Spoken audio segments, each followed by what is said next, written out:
Oi, gente, tudo bem? Como estão? Começando aqui mais uma aula. Hoje nós vamos falar sobre estrutura de proteínas. Então, bora ver. Eu já falei tanto que em várias aulas sobre proteína isso, proteína aquilo, e comentei que teria uma aula só sobre elas. Então, finalmente, cá estamos. Então, o que são as proteínas, né? Então, novamente, proteínas são macromoléculas essenciais para a vida e elas vão ser formadas pela junção de muitos aminoácidos. Elas são os famosos tijolinhos que vão construir o nosso corpo. Então, entre as funções delas, elas têm muitas e muitas, a gente vai ter uma aula só para falar disso aí, mas de forma resumida, aqui algumas que eu posso citar já é o de transportar substâncias, defender o nosso organismo, dar estrutura às nossas células, regular celulares. Então, a gente vai ter aqui alguns níveis de estrutura, que é o foco da nossa aula hoje. Então, vamos falar disso. Então, a estrutura primária é uma sequência linear de aminoácidos, que foi a sequência que eu comentei lá atrás, na aula de dogma central, quando eu falei sobre o resultado da tradução que acontece no ribossomo. É a fita sequencial de aminoácidos. Então, elas vão formar aí uma sequência. Os aminoácidos vão formar uma sequência que vai formar uma proteína. Essa estrutura primária ela vai ser a que vai determinar todas as outras estruturas. Então,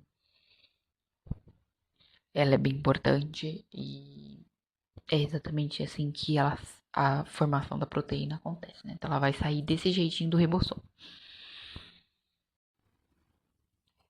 A estrutura secundária, ela já vai ser um arranjo espacial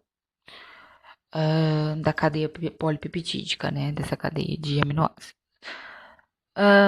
Os dois tipos mais comuns de estrutura secundária que a gente vai ter vai ser a alfa-hélice e a folha beta preguiada. A alfa-hélice ela tem um formato parecido com uma mola, né? Ela tem essa coisa circularzinha, assim, ela vai espiralando. E a folha beta preguiada é como se fosse uma folha de papel dobrada mesmo. Então, é por isso que ela tem esse arranjo espacial que a gente fala, porque aí ela já não é mais uma linha com vários aminoácidos ligados, ela é além da linha com vários aminoácidos ligados, agora ela já tem uma terceira dimensão, digamos assim, então por isso que a gente chama de arranjo espacial já na estrutura secundária. Já falando agora sobre a estrutura terciária, elas vão ter um dobramento tridimensional da cadeia, né? Que vai resultar aí numa forma que a gente pode nomear como fibrosa ou como globular.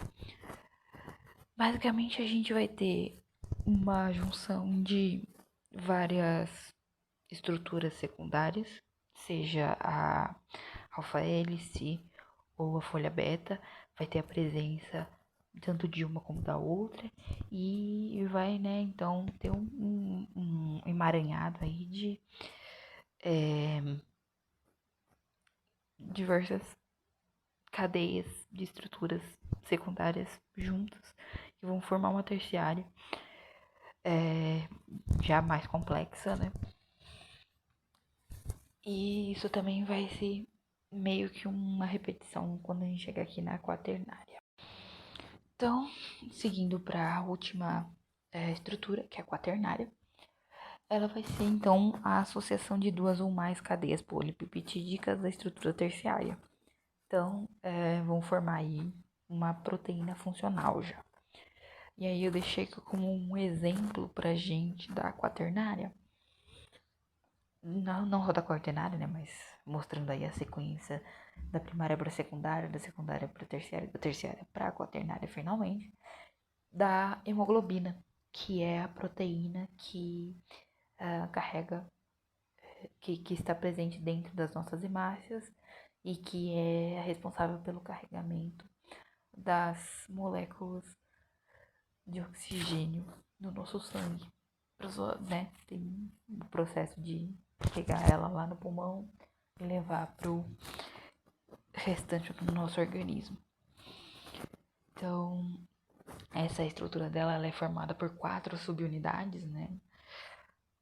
E como a gente pode ver, é uma estrutura bem complexa, tem muitas dobras,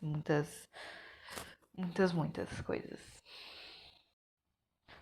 Eu deixei citado ao longo de cada estrutura, mas acho que é possível de falar aqui de uma forma única, que tem vários fatores que vão influenciar nessas estruturas, essas proteínas, né? Então, na forma como elas vão se montando, né? Então, as ligações químicas, eu citei diversas aí que eram especialmente pontes de hidrogênio, interações hidrofóbicas, algumas pontes de sulfeto também. O pH, ele vai ser um fator muito importante, porque o pH vai poder afetar essas ligações, né? Então, consequentemente, a estrutura das proteínas também. E a temperatura também é um fator muito importante, porque o aumento da temperatura ele pode causar desnaturação de uma proteína. Então, a proteína pode perder a sua forma. E como nós vamos ver agora, uma coisa extremamente importante. A desnaturação não é só uma mera perda de forma, como eu disse. É uma perda da estrutura tridimensional da proteína. Perdão pelas pausas no fundo. Então, como você vai ter a perda da estrutura dimensional, você vai ter uma desnaturação, vai perder então aí a função mesmo, né, da proteína. O pH extremo também vai poder ter essa questão da desnaturação, ele pode levar a isso. E por que eu tô citando tanto essa questão de desnaturar faz perder a estrutura, que por consequência faz perder a função?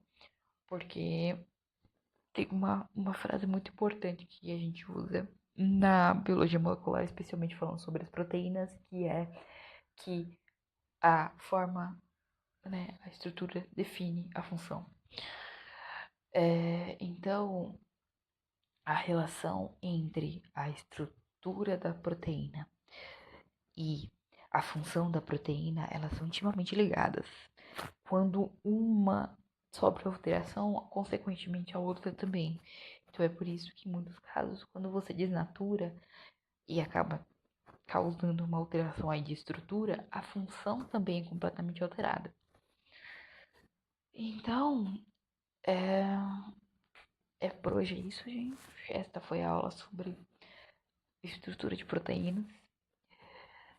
Espero que vocês tenham gostado. A gente vai trazer na sequência uma aula sobre funções de proteínas mais específica, né? Eu falei de forma extremamente sucinta no começo dessa aula, porque vai ter uma aula para falar disso um pouco mais profundamente. E é isto, até a próxima.